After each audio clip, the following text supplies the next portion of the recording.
All right. Tonight we're diving into a literary universe where environmental justice meets explosive action, penned by Lidia LoPinto and her husband, Charles LoPinto. Their collection isn't just a bookshelf filler, it's a bold, thought-provoking lineup of graphic novels, thrillers, and eco-adventures. Sounds like they're not messing around. It's for readers who crave stories with a bit more nutritional value, you might say, not just cotton candy plots.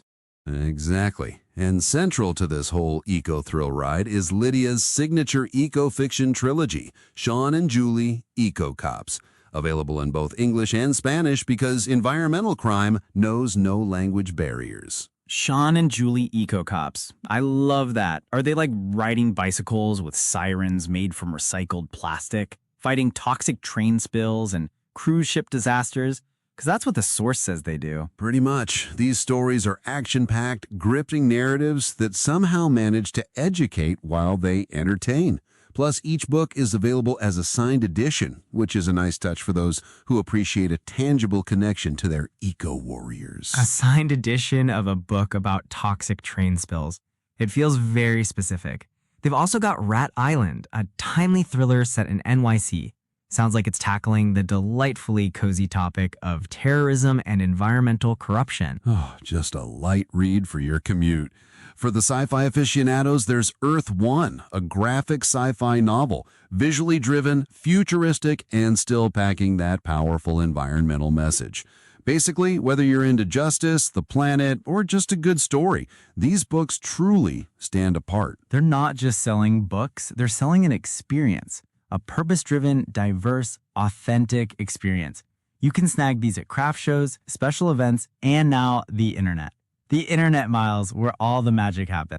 Indeed. Let's dig into some specifics. First up, the U-boat conspiracy at Little Egg Harbor, a Sean and Julie Eco-Cops adventure, set during the turbulent year of Hurricane Sandy, which is already a fun start.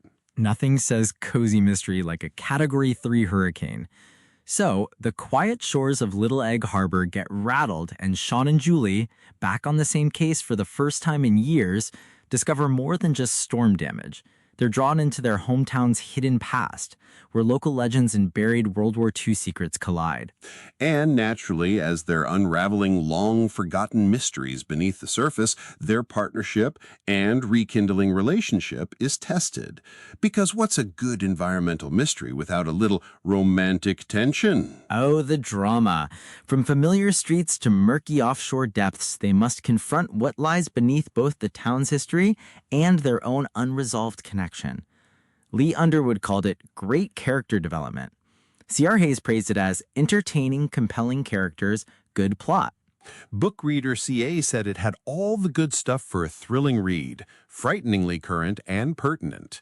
Ann Thompson from the Rocky Ford Daily Gazette CO enjoyed the fast pace, and Mason Canyon, Chattagooga Press, said it's poised to be the E-Files of the environment. The E-Files. I'm picturing Mulder and Scully, but instead of aliens, they're investigating a suspicious oil slick. Audley Boskin of Cozy's Capers and Crimes newsletter even called it a well-written cozy with thought-provoking information. A cozy eco-thriller. That's a niche. A very specific niche. James Cox from the Midwest Book Review found it riveting and highly recommended.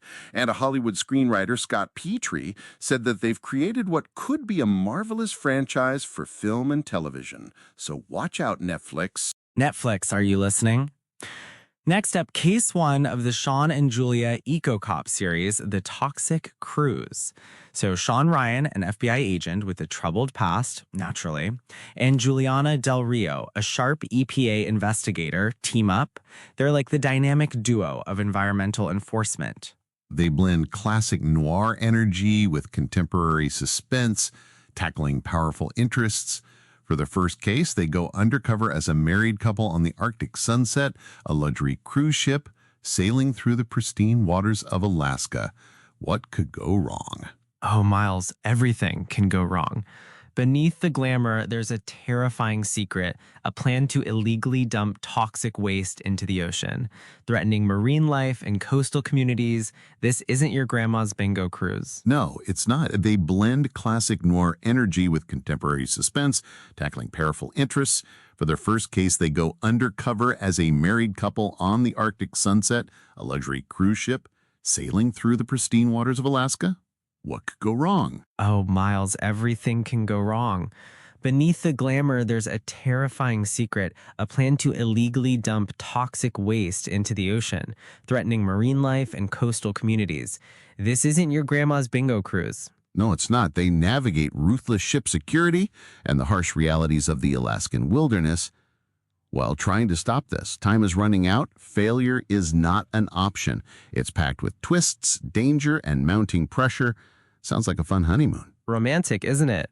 And those reviews are back. Frighteningly current and pertinent, fast pace, exciting story that weaves together environmental destruction, blackmail, and politics. Mason Canyon even doubles down on the E-Files of the environment comparison. Then we have the second installment, the case of the toxic train. This is where their chemical engineering background really shines through. A catastrophic train derailment in Wilburn, Virginia unleashes a deadly chemical spill. Fire spreads, toxic fumes fill the air. It's a bad day at the office.